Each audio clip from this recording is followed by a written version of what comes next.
जिला चिकित्सालय में आवश्यक सुधार कार्य समय सीमा में करने के दिए निर्देश।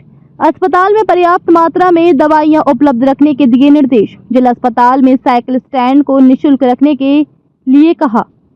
अस्पताल निरीक्षण के दौरान साफ सफाई और अव्यवस्था पर जाहिर की नाराजगी। कलेक्टर डॉक्टर सर्वेश्वर नरेंद्र भूरे ने जीवनदीप कार्यकारिणी समिति की बैठक ली।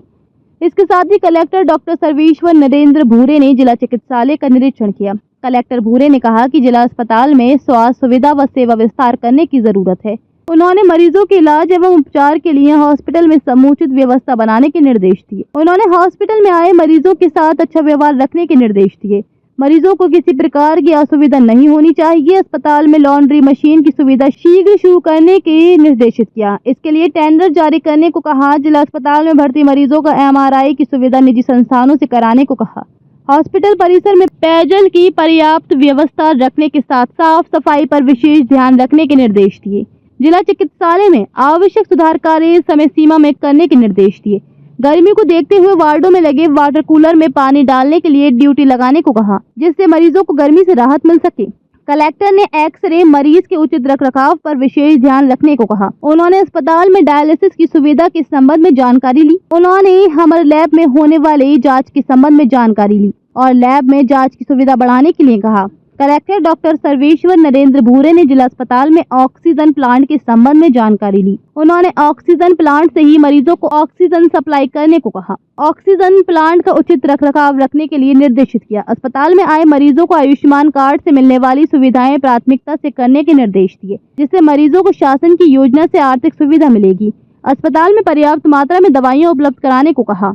मरीजों को बाहर से दवाइयां खरीदने की जरूरत नहीं होनी चाहिए। मरीजों को गुणवत्ता युक्त भोजन समय में उपलब्ध कराने के लिए कहा। उन्होंने जिला अस्पताल में साइकिल स्टैंड को निःशुल्क करने के लिए निर्देश दिए। साइकिल स्टैंड को व्यवस्थित रखने के लिए गार्ड की ड्यूटी लगाने के निर्देश दिए। अस्पताल के शौचालयों के आवश्यक मरम्मत कार्य को शीघ्र पूर्ण करने के निर्देश दिए। किराया जमा नहीं करने वालों पर नोटिस जारी करने के निर्देश दिए। प्रारंभिक छोटा निरीक्षण था और इसके साथ ही जीवनदीप समिति की बैठक थी।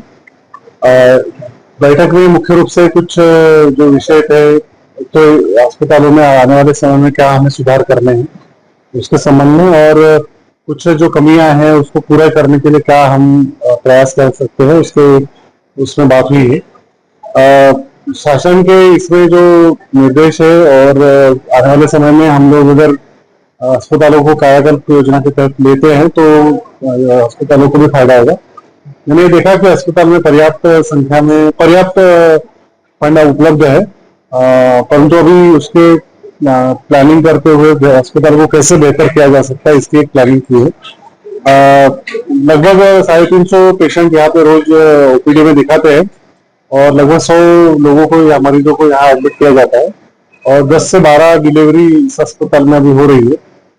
थोड़ा कैटरेक्ट के ऑपरेशंस यहाँ अभी कम है और इसके अलावा जो अन्य सुविधाएं हैं जो जिला अस्पताल की मांग से होने वाली चाहिए, वो कुछ सुविधाओं में अभी सुधार हो रहा है निरंतर रूप से।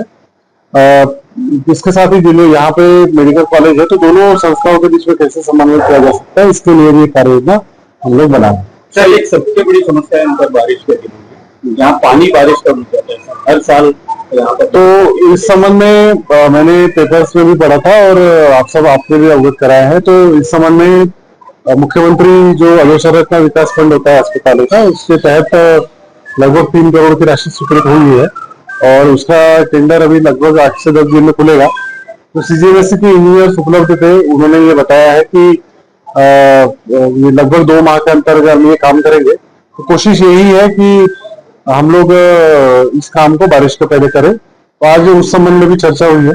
दूसरा, यहाँ पे लॉन्ड्री की सुविधा उपलब्ध नहीं है, मैकेनिकल लॉन्ड्री की, तो मैकेनिकल लॉन्ड्री के भी टेंडर हमने जल्दी करने के लिए कहा है।